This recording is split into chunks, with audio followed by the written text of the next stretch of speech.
The screaming drew the garden party into instantaneous chaos. What had been a carefully orchestrated afternoon of polite conversation transformed within seconds into something primal and confused. Guests abandoned their teacups and hurried toward Eleanor, whose initial cry had given way to a kind of shocked silence, more terrible than the sound itself. Margaret Ashford moved with surprising swiftness for a woman of her years, though Miss Marple noted that her first action was not to comfort her daughter, but to position herself between Eleanor and the body, as though bearing witness to a tragedy might somehow diminish her role in it. Dr. Graham reached Thomas first, his medical training overriding the social conventions that might otherwise have kept him at a distance. He knelt beside the bench with the methodical movements of someone performing a familiar task, checking for a pulse that Miss Marple, observing from her still-seated position, already knew he would not find. The plum remained clasped in Thomas's right hand, the flesh of the fruit already beginning to oxidize from the creamy white of its interior to a faint brown at the exposed edges. "Bah! Someone fetch the constable," Dr. Graham announced, his voice carrying the authority of someone accustomed to being obeyed. "And someone should call for an ambulance, though I fear it will be rather unnecessary." For the word poison did not emerge from Dr. Graham's lips, yet it seemed to materialize in the garden air regardless, spreading through the assembled guests like a contagion. Miss Marple watched as the comprehension of what had likely occurred rippled across the faces around her. The pleasant afternoon had not merely ended, it had been retroactively poisoned, every moment of it now cast in a sinister light that made the earlier cheerfulness seem obscene. Catherine Winters had gone very pale, her artistic sensibilities apparently ill-suited to the sight of sudden death. Her brother David placed a steadying hand on her elbow, though his own expression suggested he was processing the event with a curious detachment that might have been shock or might have been something else entirely. The Reverend Hartley began murmuring platitudes about God's will, while his wife wore the expression of someone who felt vindicated in her perpetual disappointment with human nature. It was Victor Blackwell who spoke first among the immediate family, and his words were notable for their precision. "This is dreadful," he said, though the statement sounded more factual than distressed. "Absolutely dreadful. Poor Eleanor. Poor Margaret." "He did not mention poor Thomas," Miss Marple observed. Eleanor herself had begun to tremble, though whether from grief or shock remained unclear. Margaret had guided her toward a chair, and now sat beside her daughter with one hand placed proprietarily on her shoulder. Mrs. Graham had appeared, with a glass of water that Eleanor did not drink, while the other guests maintained a respectful distance, as though death were contagious and proximity dangerous. Constable Morrison arrived within 20 minutes, a solid man in his 50s who had held his position for nearly 3 decades and prided himself on understanding the rhythms of village life. His face, upon seeing Thomas Ashford's body, underwent a series of micro-expressions, surprise, concern, and then something that looked almost like resignation, as though he had always suspected something like this might occur, and was merely annoyed that it had taken so long. "Nobody is to leave," he announced with the authority his position granted him. "Dr. Graham, I'll need your assessment. Everyone else is to remain on the grounds until we've taken statements." The garden, which minutes earlier had represented the apex of civilized leisure, now felt like a prison. Guests clustered in anxious groups, speaking in the hushed tones typically reserved for funerals, though the body was still warm. Miss Marple remained in her chair, her knitting abandoned on the seat beside her, her posture suggesting a woman merely observing events unfold according to the natural order of things. She watched as Constable Morrison examined the plum in Thomas's hand without touching it, his lips pressing together in a thin line of professional concern.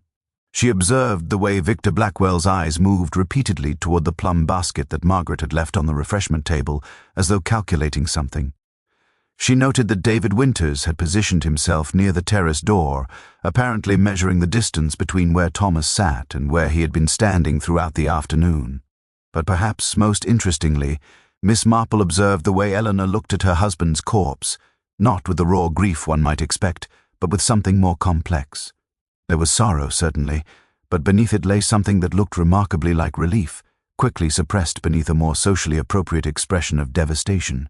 By 5 o'clock, a police inspector had been summoned from the county town, and the garden party had been permanently transformed into a crime scene. Servants appeared with blankets to cover the body. Photography equipment was set up with clinical precision. And the guests of Blackthorn House, who had arrived expecting an afternoon of pleasant social intercourse, found themselves instead trapped in the opening moments of an investigation into murder by poison. Miss Marple picked up her knitting, settled deeper into her chair, and prepared to listen. Inspector Whitmore arrived at Blackthorn House at 5:30. Vey, a thin man in his early 60s with the appearance of someone who had spent decades examining human behavior and found it consistently disappointing. He moved through the garden with the purposeful efficiency of a professional, his keen eyes cataloguing details with the same methodical precision that Miss Marple herself employed. Within minutes, he had established a temporary command post in Margaret's drawing room and begun the systematic work of separating the guilty from the merely circumstantial. The preliminary examination of Thomas Ashford's body suggested cyanide poisoning, though the inspector cautiously refrained from absolute certainty until the toxicology reports returned. The plum found in the deceased's hand had been carefully preserved and sent for analysis. The remaining fruit in Margaret's basket, approximately 24 specimens, were similarly catalogued and secured as potential evidence. What interested Inspector Whitmore most acutely was the simple fact of mechanism. How had poison entered the plums, and when? Margaret Ashford was the first to be questioned formally, summoned to the drawing room while the other guests waited in enforced proximity in the parlor. Miss Marple, observing from her position near the window, noted the way Margaret's composure held through the preliminary questions. Her name, her relationship to the deceased, her account of the afternoon's events. But when Inspector Whitmore inquired about the sourcing of the plums, a hairline fracture appeared in her carefully maintained facade. "They arrived 3 weeks ago," Margaret explained, her voice steady but her hands betraying a slight tremor as they folded in her lap. "From a specialist cultivator in Kent. The variety is quite rare, you understand. I had ordered them months in advance, specifically for this gathering." "And you tasted them yourself?" the inspector asked. His on poised over his notebook. "Of course. This morning, before the party. I wanted to ensure they were suitable for serving." "Yet you found them tart," the inspector observed, and Margaret's eyes flickered slightly at his recollection of Catherine's comment, which had apparently already reached him through the efficient network of village gossip. "They require sugar," Margaret said carefully. "Or cooking. I explained that to the guests." The interrogation continued with the procedural questions one might expect: who had access to the fruit, how long it had been on display, whether anyone had seemed particularly interested in it. Margaret's answers were precise and unhelpful, the testimony of someone who had been present at events without truly observing them. When she was finally dismissed, Miss Marple caught the way her hand trembled as she gripped the doorframe, whether from shock or something more complicated remaining ambiguous. Eleanor was next, her account fractured by intermittent tears and the kind of disjointed narrative that shock produces. She described her marriage to Thomas in the careful language of someone aware that honesty might prove dangerous. They had been happy enough, she insisted, though her definition of happiness seemed to encompass a considerable degree of separate pursuits and minimal actual connection. She had been inside the house throughout most of the afternoon, she explained, attending to domestic matters. She had not seen Thomas approach the refreshment table. She certainly had not witnessed him take a plum. Dr. Graham's testimony proved more useful. He confirmed that Thomas had appeared in good health that morning, when the doctor had passed him on the village green. He noted that the symptoms of cyanide poisoning, the rapid deterioration, the particular coloration of the lips, were entirely consistent with what he observed in the body. He suggested, cautiously, that death would have occurred within minutes of ingestion, placing the crucial moment somewhere between 3 and 4 o'clock, when the gathering was at its most crowded and observation would have been most difficult. Victor Blackwell's interview proved notably brief. He had known Thomas Ashford only through Margaret, he explained, and had harbored no particular feelings about the man one way or another. He had spent most of the afternoon near the refreshment table, admiring the plums with the interest of someone from London who found village gardening quaintly ambitious. When asked if he had touched any of the fruit, he admitted that he had, examining several specimens closely but not consuming any. It was this last detail that seemed to particularly interest Inspector Whitmore, who made a notation and asked Victor to remain available for further questioning. By 7 o'clock, as the June evening deepened into twilight and the garden that had hosted such civilized entertainment now bristled with police officers and forensic specialists, a clearer picture began to emerge. The poison had been introduced to the plums with surgical precision, not wholesale contamination, but rather a careful application to a specific subset of the fruit. This suggested planning, intention, and knowledge. Someone had anticipated Thomas Ashford eating a plum and had ensured that when he did, he would consume a lethal dose. The question that hung unanswered in the drawing room, where Inspector Whitmore continued his methodical questioning, was the most crucial one. Why would anyone go to such elaborate lengths to murder a man whose primary distinction seemed to be that he existed at all? Miss Marple, still knitting in the parlour, believed she already possessed the beginning of an answer, though she said nothing, merely watched and listened as the threads of the vie. Lage's carefully maintained civility began to unravel. By 9 o'clock that evening, the guests had been released from their informal detention, but instructed not to leave the village pending further investigation. The police had secured Blackthorn House, cordoning off the garden with the kind of yellow tape that transformed pleasant spaces into crime scenes. Inspector Whitmore had established himself in Margaret's study, where he would spend the next several days methodically building his case against whichever unfortunate soul the evidence would eventually condemn. Miss Marple returned to her cottage on the village green, the small house that had been her residence for nearly 50 years and which contained within it the accumulated observations of a lifetime of careful listening. She made herself a cup of chamomile tea and settled into her reading chair by the window that overlooked the street, her knitting momentarily abandoned in favor of reflection. The murder of Thomas Ashford presented itself as a puzzle of considerable interest, though not primarily because of the deceased himself. Rather, it was the question of motivation that fascinated her, the human machinery that could drive someone to poison another human being. In the morning, the village discovered what it had unconsciously known all along. Thomas Ashford had been a man of significant secrets.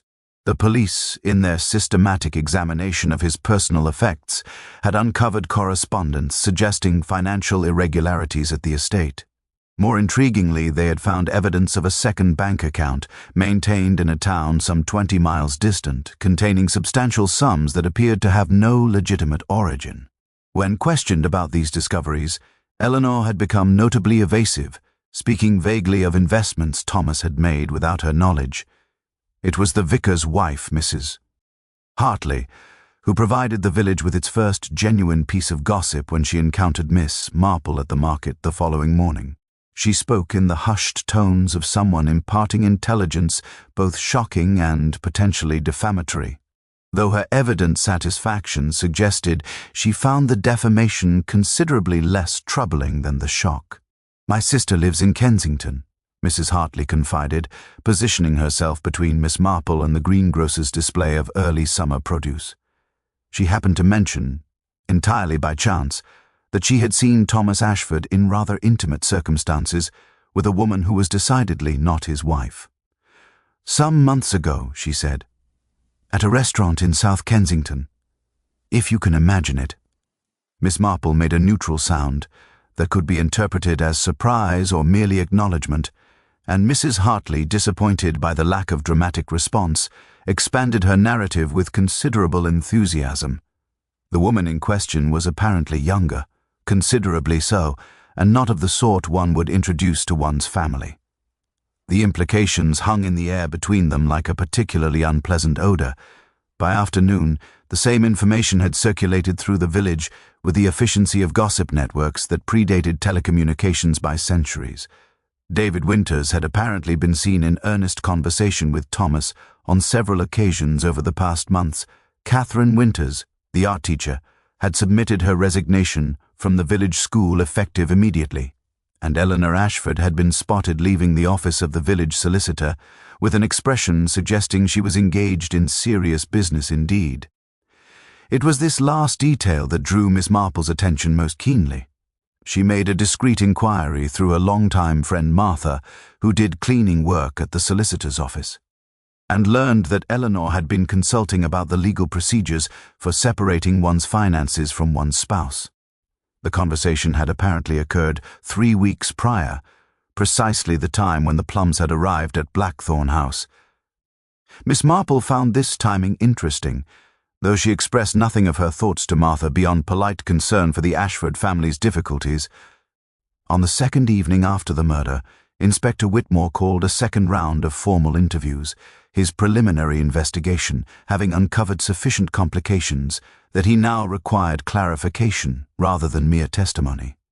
The inspector's manner had shifted subtly. He no longer asked questions with the gentle curiosity of someone seeking information, but rather with the focused intensity of someone narrowing possibilities toward certainty.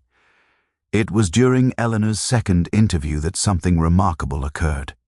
Inspector Whitmore had presented her with the evidence of Thomas's infidelity, the financial irregularities, the separation proceedings that she herself had initiated. He had watched her carefully as these revelations accumulated, apparently testing her emotional responses against the baseline of her previous testimony. And when he finally asked whether she had poisoned the Plums, Eleanor had laughed, a sound so entirely lacking in humor that it seemed to belong to a different human being entirely. "I should have," she said, her voice hollow. "God knows I should have. But I didn't. I wanted him gone, yes, but not dead. Not like this." Inspector Whitmore had not yet determined whether she was being truthful, and therein lay the central problem of the investigation. Multiple people had possessed motive, opportunity, and arguably means. Victor Blackwell had been present and had handled the Plums. Eleanor had been motivated by betrayal and financial desperation. David Winters's relationship to Thomas remained mysteriously undefined. Even Margaret herself had access to the fruit before anyone else consumed it. The garden had become a place of secrets, and Thomas Ashford's death had merely revealed how thoroughly cultivated those secrets had been all along. Miss Marple, observing this unfolding complexity from her cottage window, reflected that St. Mary Mead had taught her long ago that the most dangerous places were those that appeared most peaceful, and the most lethal secrets were those that bloomed beneath the surface of ordinary life like poisoned fruit. The toxicology reports arrived on the 4th day following Thomas's death, confirming what Dr. Graham had suspected: cyanide poisoning administered through the plum itself. More specifically, the analysis revealed that the poison had been introduced through a small puncture wound in the fruit's skin, suggesting a mechanism of application that required both precision and knowledge. The poison had been potassium cyanide, the kind available through legitimate channels to those with professional credentials, laboratory technicians, certain medical professionals, anyone with access to industrial suppliers who asked the right questions and possessed the proper permits. This detail significantly narrowed the field of suspects, though not as much as Inspector Whitmore would have preferred. David Winters, it transpired, had spent 3 years working in a pharmaceutical laboratory before returning to St. Mary Mead under circumstances he remained reluctant to discuss. His employment records confirmed access to cyanide compounds, though he insisted he had never brought any such materials home. The inspector viewed this claim with considerable skepticism, yet David's alibi for the crucial hour between 3 and 4 o'clock proved frustratingly solid. Multiple witnesses confirmed that he had been engaged in conversation with the Reverend Hartley near the Rose Garden during precisely the time when Thomas must have consumed the poisoned plum. The Reverend himself, when questioned, confirmed this account with the kind of certainty that suggested either genuine recollection or a remarkable capacity for dishonesty masquerading as virtue. It was Margaret Ashford who provided the investigation's next significant development, though not through any conscious intention of her own. Inspector Whitmore, continuing his systematic examination of the household's records, discovered that Margaret had received a letter approximately 1 month prior from a specialist cultivator in Kent regarding the plums. But the letter contained something additional. a detailed invoice specifying not merely the fruit, but also a rather unusual request. The cultivator had apparently been asked to coat several of the plums with a clear substance meant to preserve their appearance during transport, a substance that the cultivator, being a professional, had applied exactly as instructed. When confronted with this discovery, Margaret's composed demeanor finally fractured entirely. She confessed, in a voice reduced to barely more than a whisper, that she had made an error. She had meant to specify a food-grade preservative but had inadvertently provided the cultivator with the name of an industrial coating compound. The mistake had been entirely her own. She had not realized the error until after the plums had arrived, at which point she had considered returning them but decided, foolishly, that the coating would surely pose no danger whatsoever. The inspector did not believe her. The specificity of the mistake seemed too convenient, the coincidence too perfectly aligned with the murder. Yet Margaret could not be proven to have ordered cyanide specifically, only a substance had turned out to be toxic when applied in sufficient quantity. The question of whether this represented negligence or intentional murder remained maddeningly unresolved, but this revelation opened new avenues of investigation. If Margaret had inadvertently poisoned the plums herself, then the death of Thomas Ashford became less a carefully planned assassination and more a horrifying accident of circumstance. The question then became, why had Thomas specifically selected a poisoned plum? Was it chance, or had he been deliberately directed toward that particular fruit? Miss Marple received a visitor on the 5th evening after the murder, Inspector Whitmore himself, arriving at her cottage with the kind of respect typically reserved for those who had demonstrated exceptional insight. He carried with him a cup of tea that Margaret had prepared, and a question he seemed reluctant to articulate. "You knew the family before this occurred," he said finally, settling into the chair opposite Miss Marple's. "You understand village dynamics in a way that years of police training cannot provide. In your observation, who among them possessed sufficient motive to ensure Thomas Ashford consumed a poisoned plum?" Miss Marple set down her knitting with careful deliberation. "Inspector, I have learned through considerable experience that motive is perhaps the least reliable indicator of guilt. A person may possess the strongest possible reason to commit murder and yet refrain from doing so. Conversely, individuals have committed the most terrible crimes for reasons that, to ordinary comprehension, seem entirely insufficient. That is, I suspect, not an answer to my question," the inspector said dryly. "No," Miss Marple agreed. "But it is an observation. Eleanor Ashford possessed motive, her husband's infidelity, his financial deception. Victor Blackwell possessed opportunity and apparent indifference to the consequences. David Winters possessed both knowledge and capability. Margaret possessed access and, through her own admitted negligence, unwitting participation in the poisoning itself. And yet none of these facts necessarily identifies the individual who deliberately ensured that Thomas would consume the lethal fruit." The inspector rose to leave, apparently satisfied that Miss Marple possessed no revelations to offer that evening. But as he reached the door, she called him back. "There is one detail that troubles me," she said quietly. "The plum found in Thomas's hand, the one he was holding when he died. That particular fruit was not selected from the basket at random. Someone ensured that he received it specifically. Someone, Inspector, who knew him well enough to anticipate his actions and manipulate them accordingly." The inspector departed into the gathering darkness, her words settling over him like a weight. The answer was there in the village, watching them work, waiting to see if they would ultimately comprehend what had truly occurred in Margaret Ashford's garden on that fatal afternoon in June. Inspector Whitmore's reflection on Miss Marple's observation produced a shift in investigative focus that proved both productive and deeply troubling. If someone had deliberately ensured that Thomas consumed a specific poisoned plum, then the crime required not merely access to poison or knowledge of preparation, but intimate familiarity with Thomas's habits and preferences. The inspector began a meticulous reconstruction of Thomas's movements throughout the afternoon, interviewing each guest with renewed precision regarding their observations of the deceased's behavior. It was during this second wave of questioning that a curious pattern emerged.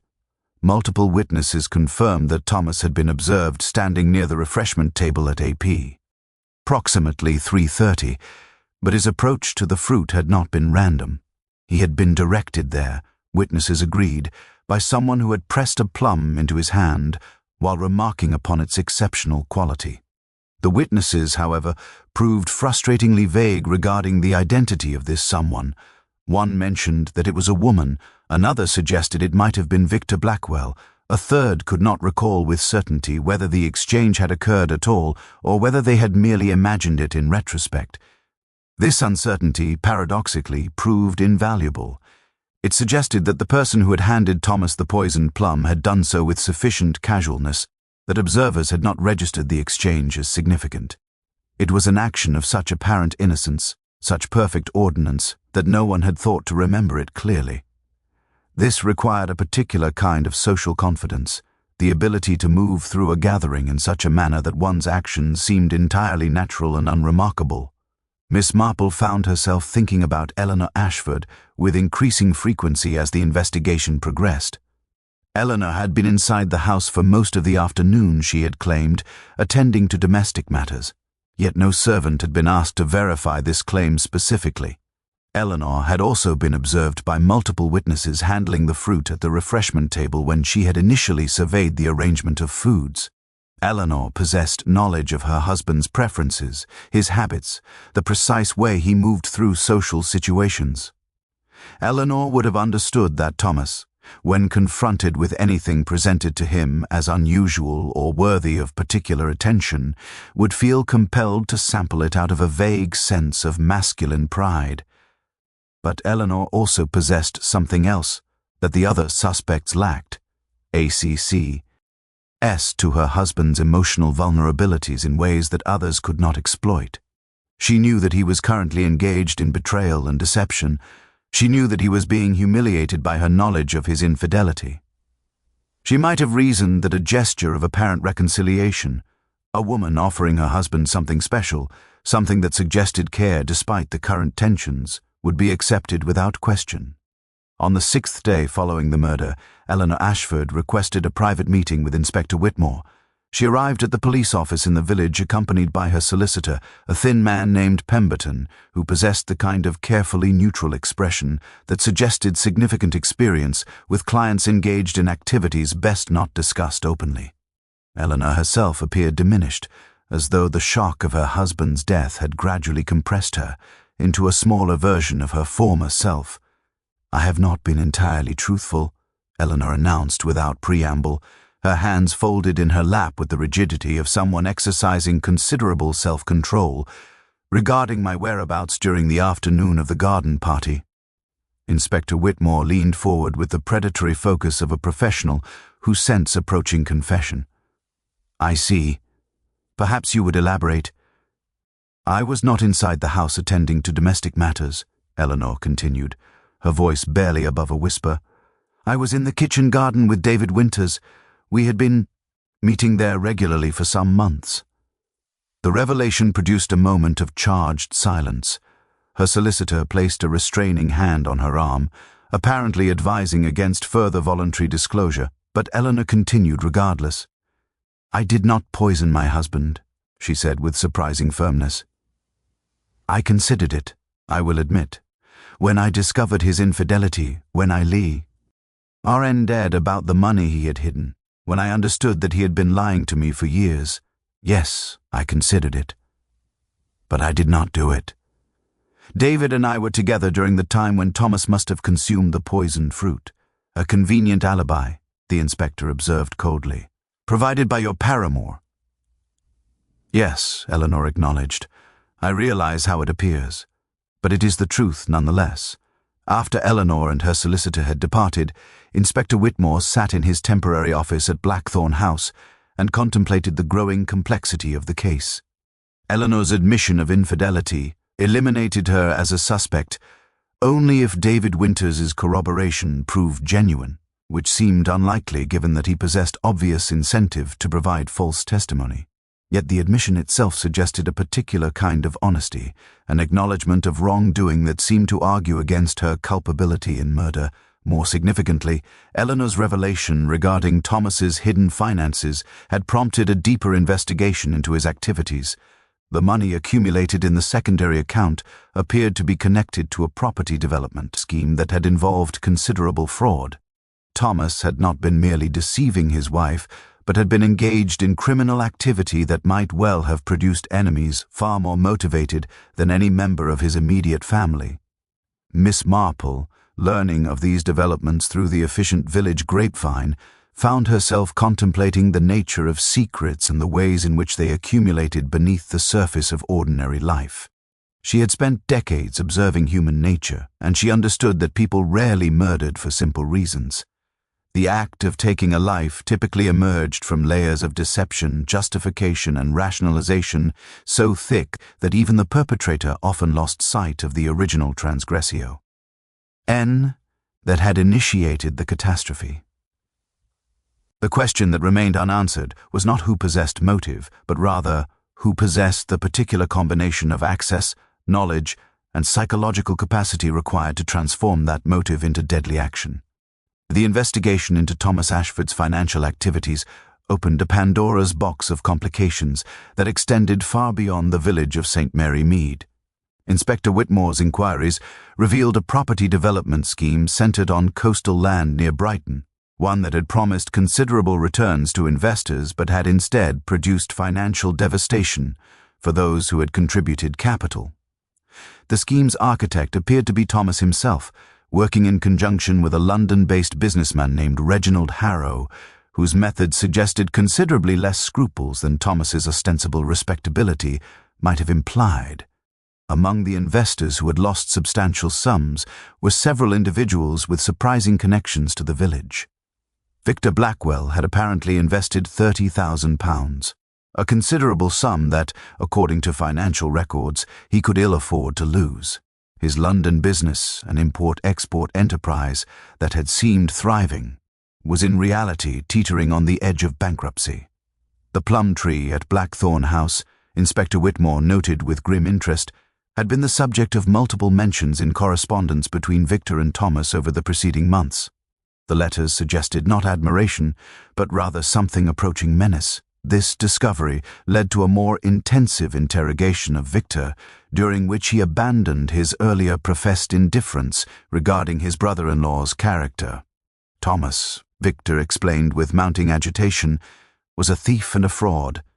The investment scheme had been deliberately designed to separate investors from their money, with Thomas and Harrow pocketing the majority of capital while providing false reports of progress and fabricated market analyses.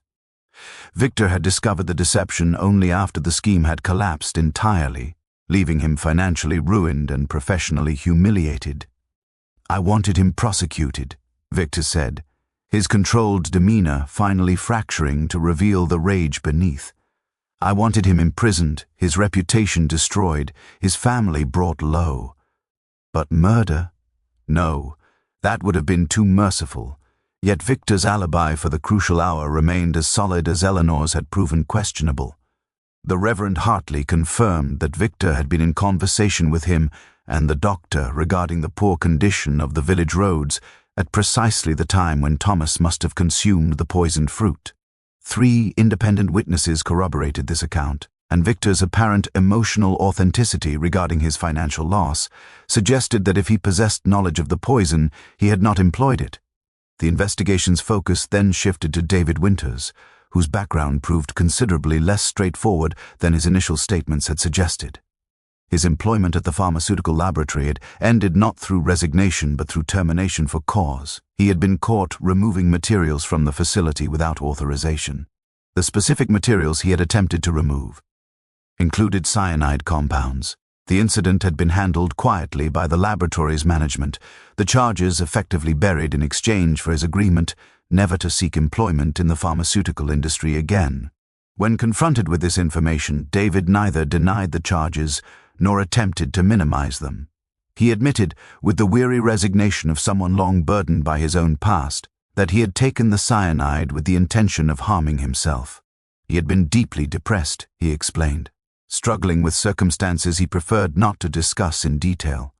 The theft had represented a moment of weakness, a point at which he had contemplated ending his existence rather than continuing to navigate the complications his life had become. "But I didn't do it," David said quietly. "And I haven't touched cyanide since. That was 7 years ago, and I have rebuilt my life in ways that do not involve destroying myself or anyone else." His account possessed the quality of genuine confession, and Inspector Whitmore found himself believing it despite his professional skepticism. Yet David's alibi remained Eleanor Ashford, and Eleanor's alibi remained David Winters, a circular testimony that neither corroborated nor contradicted the other with sufficient certainty to establish definitive proof. It was Margaret Ashford who provided the investigation's next significant revelation, and she did so not through interrogation, but through voluntary disclosure of information she had apparently been contemplating for days. She requested a private meeting with Inspector Whitmore, and when he arrived at Blackthorn House on the afternoon of the 7th day, she greeted him with the composed demeanor of someone who had resolved to speak difficult truths. "I must tell you about the plums," Margaret said, settling into her chair with the careful movements of someone managing considerable internal distress. "Not merely about the coating compound, but about why I ordered them specifically." The inspector waited, understanding that sometimes witnesses required silence to facilitate confession. "Thomas was having an affair," Margaret continued, her voice steady but her hands betraying tremors. "I knew about it. Eleanor knew about it. Indeed, the entire village knew about it with the exception of those who deliberately chose ignorance. But what Eleanor did not know, what no one knew except myself, was that Thomas was also conducting financial dealings of questionable legality. He had approached me 6 months ago requesting a loan of considerable magnitude. I refused. He then became considerably less pleasant about the matter. "He threatened you?" the inspector asked. "Not directly. But his manner suggested that my refusal to assist him might result in consequences. He mentioned, with what I considered deliberate cruelty, that my reputation within the village was not entirely unassailable. He suggested that certain indiscretions from my past might become public knowledge if I proved uncooperative." Inspector Whitmore leaned back in his chair, contemplating this new dimension to the crime. "And the plums? I ordered them because they were rare and expensive and impressive," Margaret said. "I ordered them because I wanted to demonstrate to the village that despite Thomas's behavior, despite his infidelity and his fraud, I remained a woman of substance and capability. I wanted to show that I could cultivate beauty even while surrounded by ugliness. The coating compound mistake was genuine, but I wonder now if it was truly a mistake at all."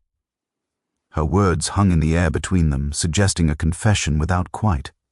Constituting one, Inspector Whitmore's interrogation of Margaret Ashford extended across 3 separate sessions, each one peeling away layers of her narrative like successive skins of an onion, revealing not necessarily greater truth, but rather increasing complexity. Margaret maintained with admirable consistency that the coating compound error had been genuine. She had provided the cultivator with a specific product name, believing it to be a food-safe preservative. The cultivator had applied it exactly as instructed. The fact that the substance proved toxic when consumed in sufficient quantity represented, in her account, a tragic coincidence rather than deliberate murder. Yet the inspector found himself troubled by certain inconsistencies in her testimony. Margaret's description of how she had provided the product name to the cultivator shifted subtly between interviews. In the first account, she had mentioned it casually in conversation. In the second, she had written it in a letter. In the third, she had specified it through a telephone conversation. These variations, while perhaps explicable through the natural erosion of memory under stress, suggested that some aspect of her account remained deliberately obscured. More significantly, the inspector discovered through his own independent investigation that Margaret's financial circumstances were considerably more precarious than her outward respectability suggested. Blackthorn House, while impressive in appearance, was heavily mortgaged. The grounds required expensive maintenance that Margaret struggled to afford. Her position as one of the village's more respected figures rested upon a foundation of credit and careful management that had grown increasingly fragile over the preceding years. Thomas's threats regarding the loan, interpreted in this new financial context, took on considerably greater significance. If Thomas had possessed leverage over Margaret, knowledge of her true financial situation, perhaps, or access to information about her past that might compromise her standing, then his demands for money might have been not merely requests but threats backed by the capacity to destroy everything she had spent decades constructing. Miss Marple, observing these developments from her position at the periphery of village life, found herself reflecting on the nature of reputation and the terrible vulnerability it created. A person who had built her identity around respectability and social standing became a hostage to anyone who threatened to expose the fragility beneath that carefully maintained facade. Margaret Ashford's entire existence, her social position, her sense of self-worth, all rested upon the preservation of an image that Thomas had apparently been in a position to shatter at will. It was precisely this observation that prompted Miss Marple to request a meeting with Inspector Whitmore, one that took place in her cottage on the evening of the 8th day following the murder. She served him tea and biscuits, creating an atmosphere of such studious normalcy that the inspector found himself momentarily forgetting the gravity of the investigation in which he was engaged. "I have been thinking about the mechanism of the poisoning," Miss Marple said without preamble, settling into her chair with the serenity of someone discussing weather patterns rather than murder. Specifically, about the precision with which the poison was administered. Someone placed cyanide into specific plums with surgical exactitude. This suggests not merely intent but planning, preparation, and knowledge of consequences. "We are aware of these facts," the inspector said, though his tone suggested he was willing to hear wherever her observations might lead. "But consider the alternative interpretation," Miss Marple continued. "What if the precision was not the result of deliberate planning but rather of accident? What if someone who knew about the toxic coating on the plums, someone who had either inadvertently created that coating or learned of its existence, deliberately ensured that a particular individual consumed one of the poisoned fruits?" "You are suggesting a distinction without substantive difference," the inspector observed. "No," Miss Marple said firmly. "I am suggesting that there may be considerable difference between deliberately poisoning the plums and deliberately directing a specific person toward already poisoned fruit. One represents premeditated murder. The other might represent something considerably more complex, perhaps even a species of justified homicide, or at minimum, a crime motivated by something other than simple malice." The inspector rose to leave, having learned through experience that Miss Marple's observations frequently required considerable time to properly unpack. But before departing, he asked a question that suggested he had been following her line of reasoning with considerable attention. "Who among your acquaintances, Miss Marple, possesses sufficient knowledge of human nature to manipulate someone into consuming poison without their knowledge or consent?" Miss Marple smiled, an expression of considerable sadness. "Inspector, I have learned through my years in this village that the capacity for such manipulation exists in nearly everyone. The difference lies not in capability but in justification, the narrative one constructs to explain why such manipulation becomes necessary, even righteous." After the inspector departed, Miss Marple sat alone in her cottage and contemplated Catherine Winters, the village's newly installed art teacher who had resigned her position the day after Thomas's death. Catherine, who had a bro with access to cyanide and a past marked by pharmaceutical employment. Catherine, who had tasted one of the poisoned plums and commented upon its tartness, suggesting she had consumed a portion of the fruit without apparent consequence. Catherine, who had carefully observed Thomas throughout the afternoon, and who, as an artist, would possess the precision and fine motor control necessary to inject poison into fruit without causing obvious damage. But more significantly, Catherine possessed something else Eleanor had mentioned during one of her interviews, that David had not been her first indiscretion. There had been another man, someone from years previous, someone whose identity Eleanor had refused to disclose. Miss Marple had spent considerable time wondering about this mystery lover, and she had gradually arrived at a conclusion that seemed both unlikely and entirely plausible. What if Catherine Winters and Eleanor Ashford shared more than simple village residence? What if they shared history, connection, and mutual motivation for ensuring that Thomas Ashford paid the ultimate price for his various transgressions? Inspector Whitmore's investigation into Catherine Winter's background proved considerably more complex than a simple examination of her professional credentials might have suggested. She had arrived in St. Mary Mead approximately 8 months prior, securing the position of art teacher through credentials that appeared entirely legitimate. Yet when the inspector began investigating her earlier history, he discovered that Catherine had lived in various towns throughout southern England, rarely remaining in any single location for more than a year or two before moving onward. More intriguingly, the towns Catherine had inhabited over the preceding decade bore a striking correlation to locations where Thomas Ashford had engaged in business dealings. She had lived in Brighton during the period when Thomas was developing his coastal property scheme. She had resided in Guildford when he was involved in a textile mill investment that had similarly defrauded numerous investors. She had been in Reading when Thomas had orchestrated a failed agricultural venture that had left several farmers financially devastated. The pattern suggested a possibility so audacious that the inspector initially dismissed it as implausible. Catherine Winters appeared to have deliberately positioned herself in proximity to Thomas Ashford's fraudulent activities, tracking his movements and criminal enterprises with the kind of sustained attention typically associated with personal vendetta rather than mere coincidence. When confronted with this evidence, Catherine Winters initially maintained her composure and denied any connection to Thomas beyond the ordinary social interactions one might have with any village acquaintance. But when Inspector Whitmore presented her with photographs, images recovered from David Winters' personal effects, Catherine's carefully maintained facade fractured entirely. The photographs depicted a younger woman, recognizable as Catherine, despite the passage of years standing beside an older man in what appeared to be a garden setting. There were multiple photographs, spanning what seemed to be a period of several years. In some, the woman appeared happy, her arm linked through the man's. In others, her expression had become guarded, almost haunted.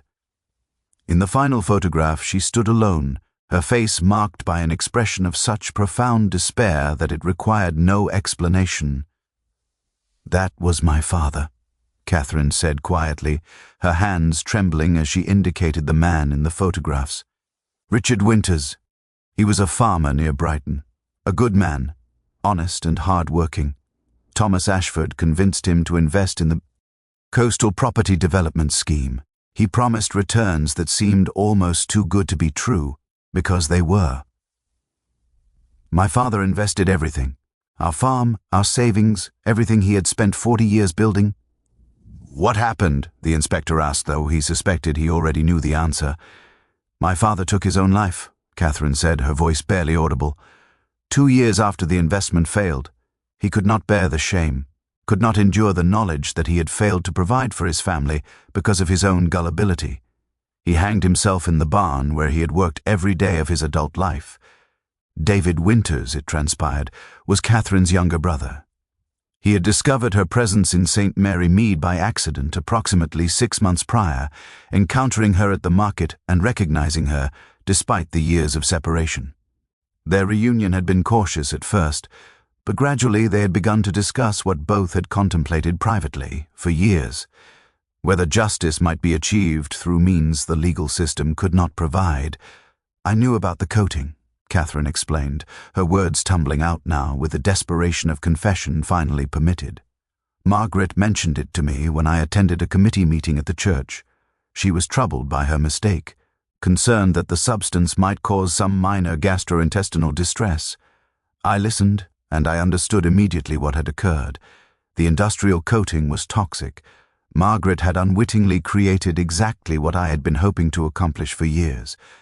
You deliberately ensured that Thomas consumed one of the poisoned plums, the inspector said, stating the conclusion as fact rather than question. I offered it to him, Catherine confirmed. I approached him at the refreshment table and suggested that he try one of the larger specimens, told him that Margaret had been particularly proud of them. I pressed it into his hand with a smile, and he accepted it because he was the kind of man who never suspected that anyone might wish him genuine harm. He believed himself too clever, too charming, too fundamentally consequential to be the target of anyone's serious enmity. She paused, her expression shifting between defiance and despair. I did not poison the plums myself. I did not introduce the cyanide, but I ensured that he consumed the fruit, knowing it contained poison. I watched him eat it, knowing what would happen. I stood there while he died, and I felt nothing but a terrible, overwhelming sense of justice finally being served. The confession hung in the air between them with the weight of terrible honesty. Catherine had not technically poisoned Thomas Ashford. The poison had been introduced through Margaret's unwitting mistake. Yet Catherine had deliberately orchestrated his death, had guided him toward the lethal fruit with the precision of a chess player moving pieces toward checkmate. Inspector Whitmore's expression remained professionally neutral, though his mind was clearly processing the implications. This was not a straightforward murder case. It was something far more morally complicated, a crime of passion motivated by years of accumulated grief and the desire for vengeance against a man who had destroyed her family. I am placing you under arrest, the inspector said finally, pending charges related to the death of Thomas Ashford. You have the right to remain silent, and anything you say may be used as evidence against you in a court of law.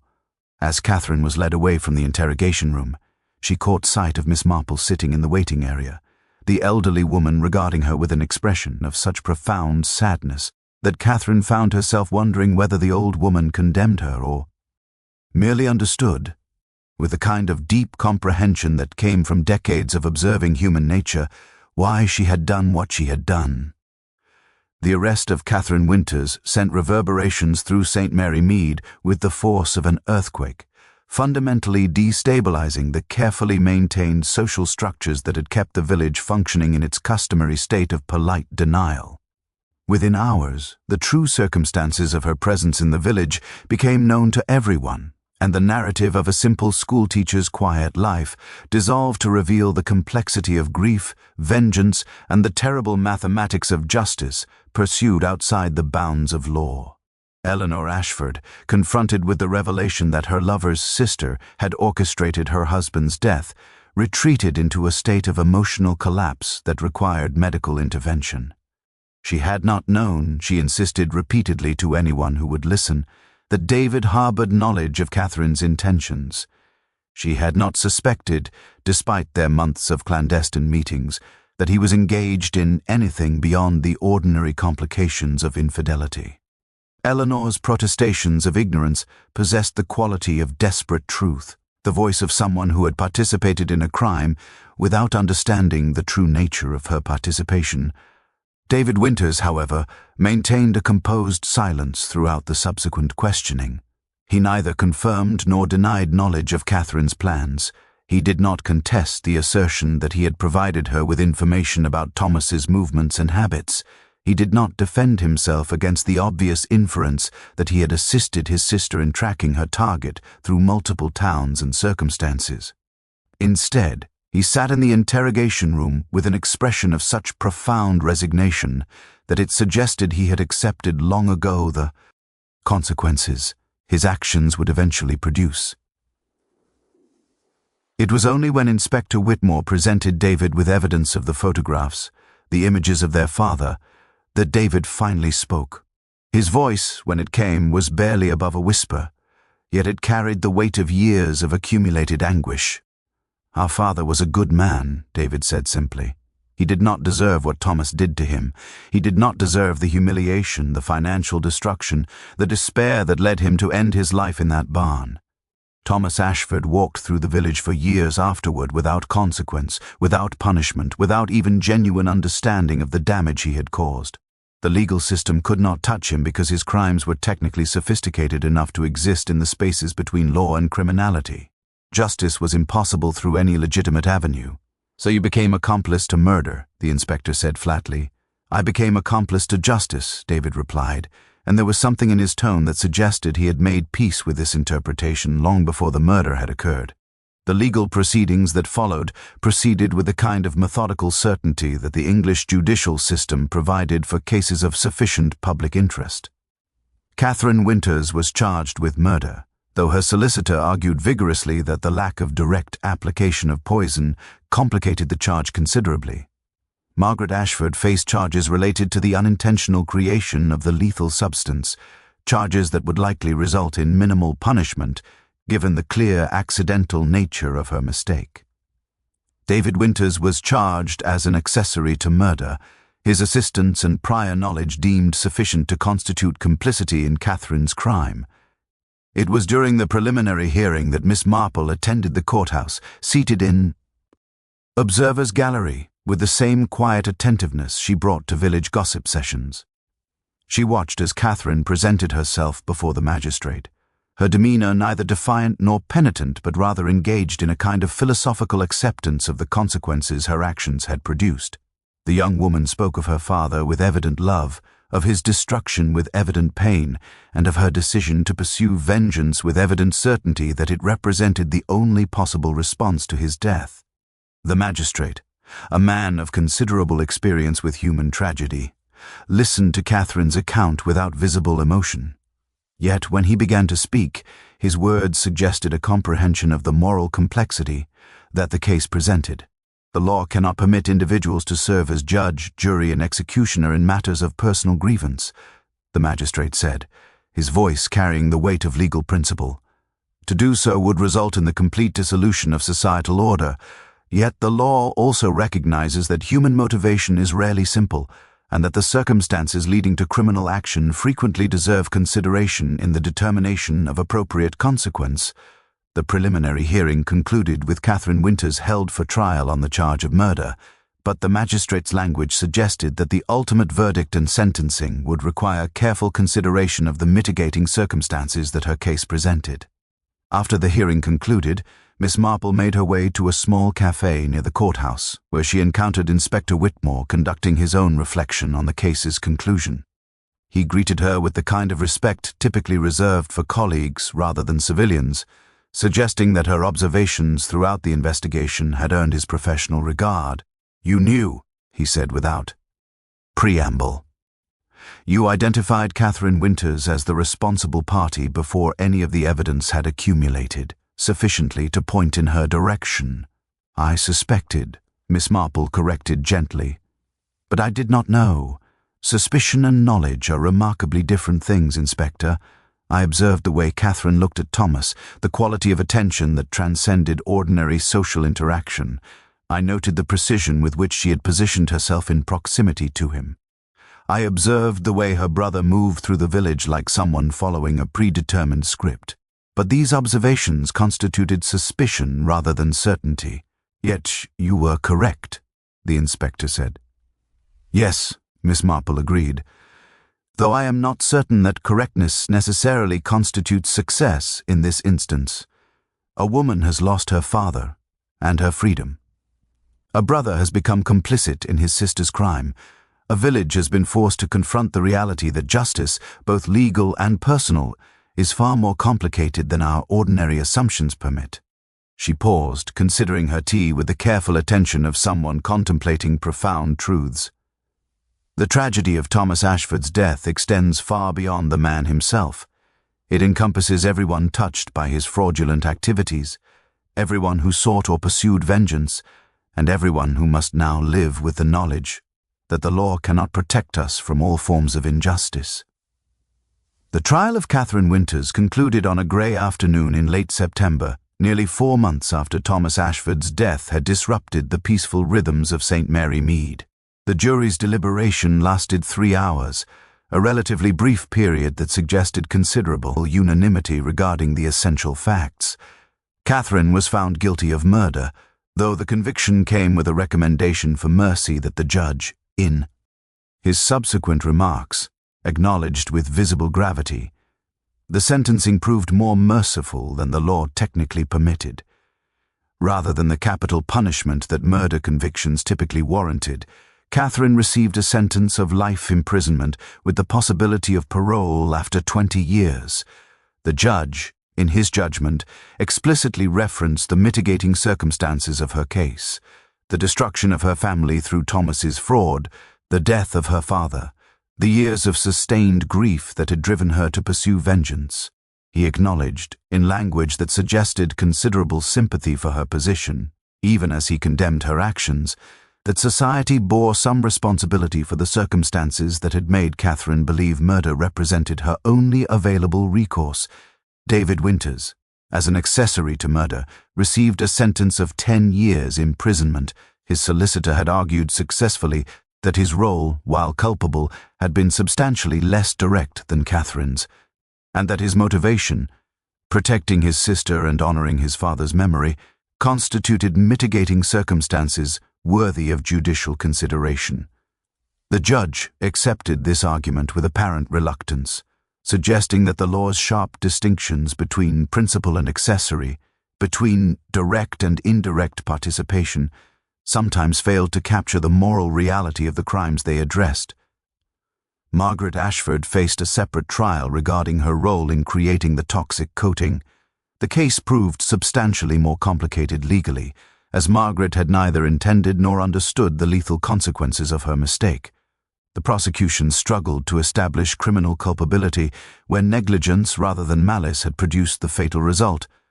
Ultimately, Margaret was acquitted of all charges, the jury apparently concluding that the error in specifying he coating compound represented innocent mistake rather than criminal negligence.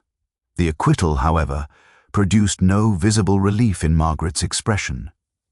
She had survived the legal process technically blameless, yet she clearly understood that her role, however inadvertent, in Thomas's death would mark her reputation permanently.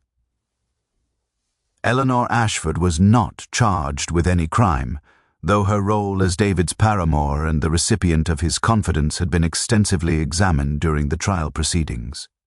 She had claimed with apparent sincerity that she had not known Catherine's true purpose in coming to St. Mary Mead. She had not suspected that her lover harbored such intense desire for vengeance. She had believed herself merely engaged in a temporary affair with a man who provided relief from the complications of her failing marriage. Whether this assertion represented truth or elaborate self-deception remained ambiguous, though Miss Marple had her own opinions on the matter. It was in the aftermath of the trials that Miss Marple made a final visit to Blackthorn House, accepting an invitation from Margaret for tea in the drawing-room where the investigation had begun those months earlier. The house, in the intervening period, had taken on a quality of diminishment. The gardens, while still meticulously maintained, had lost their vitality. The rooms, though properly furnished, seemed somehow diminished by the knowledge of what had occurred within their walls. Margaret poured tea with the practiced grace of someone for whom such gestures represented the last remaining confirmation of her social position. "I have decided to sell the house," she said without preamble, as though Miss Marple had been present during her internal deliberations. "I cannot remain here. Every corner contains memories of Thomas, reminders of the role I inadvertently played in his death. He village will never again regard me as they once did, despite the legal acquittal." "That is likely true," Miss Marple said gently. "Though not necessarily for the reasons you suspect. The village will regard you with complexity rather than condemnation. You will be remembered as the woman whose mistake produced murder, but also as someone whose innocence was definitively established. That dual memory will create a kind of social limbo from which you cannot escape." Margaret nodded as though she had anticipated this judgment. "And Catherine? Have you followed her case?" "I have," Miss Marple confirmed. "She has become, in certain circles, something of a cause célèbre. There are movements underway to seek her eventual pardon, arguments that her crime, while legally inexcusable, was morally justified by the injustice Thomas perpetrated. Others argue for her execution, contending that mercy for murder sets dangerous precedent. The complexity of her situation has made her simultaneously a symbol of victimized innocence and of unacceptable criminality." "Do you believe she deserves pardon?" Margaret asked. Miss Marple considered this question with the care it merited. "I believe that Catherine Winters did something terrible, something that the law must and should punish. Yet I also believe that she is fundamentally a victim, that her crime emerges from victimization rather than malice, and that society bears some responsibility for the circumstances that made murder seem to her like the only available recourse. Whether these understandings should result in pardon, I cannot definitively say. That question involves judgments that extend beyond the observational capacity of an elderly woman in a village. Margaret rose to see Miss Marple to the door, and as they walked through the entrance hall, the older woman paused before the portrait of Margaret's ancestors, generations. Of Ashfords, who had built and maintained their position through various means, not all of them entirely legitimate. Human nature, Miss Marple observed, reveals itself most completely in moments of crisis. Your mistake with the plums did not create Thomas's criminality, but it did create the mechanism through which that criminality produced consequences. Catherine's desire for vengeance did not emerge from nowhere, but it required your inadvertent cooperation to manifest itself in murder. "Are you suggesting that I am equally culpable?" Margaret asked, her voice trembling slightly. "No," Miss Marple said firmly. "Culpability requires intention. But I am suggesting that we are all more interconnected than we generally acknowledge, and that our actions, regardless of their intention, produce consequences that ripple through the lives of others in ways we cannot predict or control. Thomas Ashford's death was ultimately the product of his own fraudulent activities, Catherine's determination to achieve vengeance, your unintentional mistake, and various other circumstances that aligned in precisely the way required to produce tragedy. None of these elements, in isolation, would have produced the outcome, yet together they created a perfect storm of consequence. St. Mary Mead gradually returned to its customary rhythms as the seasons progressed and the memory of the poisoned plums began, like all local scandals eventually did, to recede into the distant archive of village history. Yet something fundamental had shifted in the community's understanding of itself. The assumption that small villages, by virtue of their intimacy and social coherence, were safer places than cities had been permanently fractured. People understood now, in ways they had not before, that the deepest crimes often emerged from the deepest connections, and that the most dangerous poisons were sumped. Those that existed not in fruit, but in the human heart. Miss Marple, in her cottage on the village green, continued her quiet observations of human nature, secure in the knowledge that her observations, however seemingly insignificant to others, ultimately contributed to the maintenance of justice and the comprehension of truth. The basket of early summer plums had produced its harvest, and though the fruit itself had been consumed, the knowledge it had generated would sustain her understanding of human nature for the remainder of her years.